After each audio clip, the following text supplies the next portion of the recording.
Magandang araw! For today's story, i-share ko naman yung hindi ko nagawang design na gusto ni purchaser. Pagkatapos ko nga magawa yung sling bag na merong green leaves na design, ay nagpadagdag pa nga si purchaser na ganun ding klaseng bag at isang wallet. At sinimulan ko na rin ngayon agad nung natapos ko nga yung mga order sa Palawan. Habang ako nga dito ay nagpapa-breastfeed kay Bia. Nakatulong na rin nga dito si Bia, kaya nagkaroon na rin ako ng time na matutukan ito. Ang gusto nga ni purchaser ay may nakatatak na pangalan sa bag. Kaya naisip ko nga na i-embroid na lang ito dito, pero sa totoo lang, hindi ko pa rin talaga alam kung paano ito gagawin. Naisip ko nga na mag-print na lang ako ng name, pagkatapos nga isusundan ko na lang ito. Pero at the end nga ay hindi rin siya nag-workout, kaya nauwi na lang nga ako sa pagmano-mano. Kahit inabot na nga ako ng madaling araw ay hindi ko talaga tinigilan hanggat hindi ko nga natutunan na mag-embroid ng name. Kaya thankful talaga ako sa Diyos dahil worth it talaga yung puyat, at bago nga ako natulog ay nagawa ko na rin ito. Katulad nga ng aking unang ginawa, nilagyan ko na rin ngayon ng lining sa loob, nilagyan ng zipper at kakabitan ko na rin nga ito ng strap. Pagkatapos ko nga magawa iyan, ay ito na nga yung kanya naging kinalabasan. At ngayon nga, yung order naman ni purchaser na wallet yung aking gagawin. Pero bago nga iyan, ay pinasaya naman ako talaga nitong batang ito.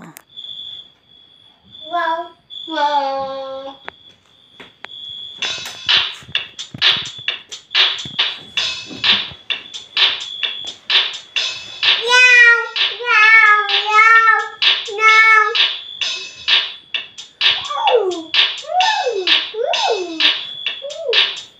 Ano sabi na monkey?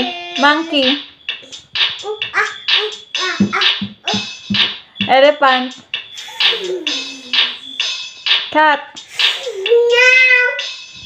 Dog. Duck.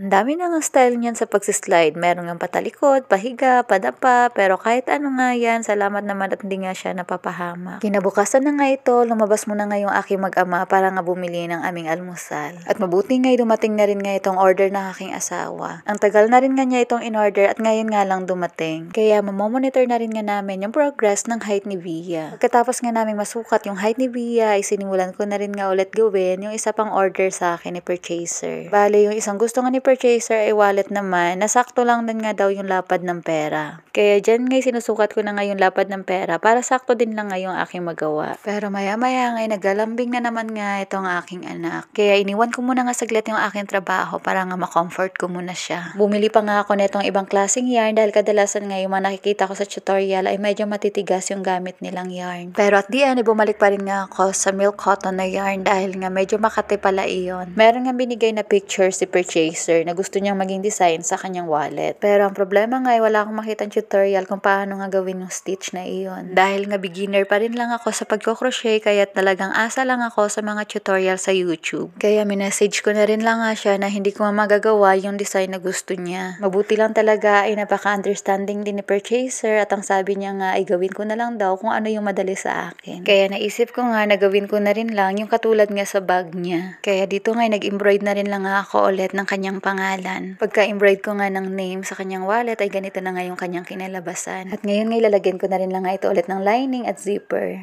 Plinansya ko na rin ngayon saglit para nga mag-rest din itong mga yarn. Pagkatapos ko ngayon malagyan ng zipper at ng lining, ganito na nga yung kanyang kinalabasan. Bale dito nga sa loob ay nilagyan ko na rin ngayon ng 2 pockets para pwede nga lagyan ng mga resibo at mga IDs. So ganito nga yung sample niyan. Saktong-sakto lang yung lapad ng pera. At dito nga sa kabilang packet ay pwede nga ilagay yung mga IDs. At sa kabila naman ay pwede nga yung mga tinuping resibo dahil nga medyo mas maliit ito. At salamat nga sa Diyos, natapos ko na rin ito. Kaya kinuhaan ko na rin ngayon ang mga larawan dito sa labas. Maraming salamat kay purchaser na nag-order nga ng mga ito. Kaya na-push talaga ako na pag-aralan ang mga ito. At syempre sa Diyos ang pinakamataas na papuri at pasasalamat na siyang nagbibigay ng karunungan, kalakasan at kakayanan. Pinako din ngayon agad para nga mapadala na rin namin kay purchaser sa sunod na araw. Ako si Mama Care, salamat sa panonood!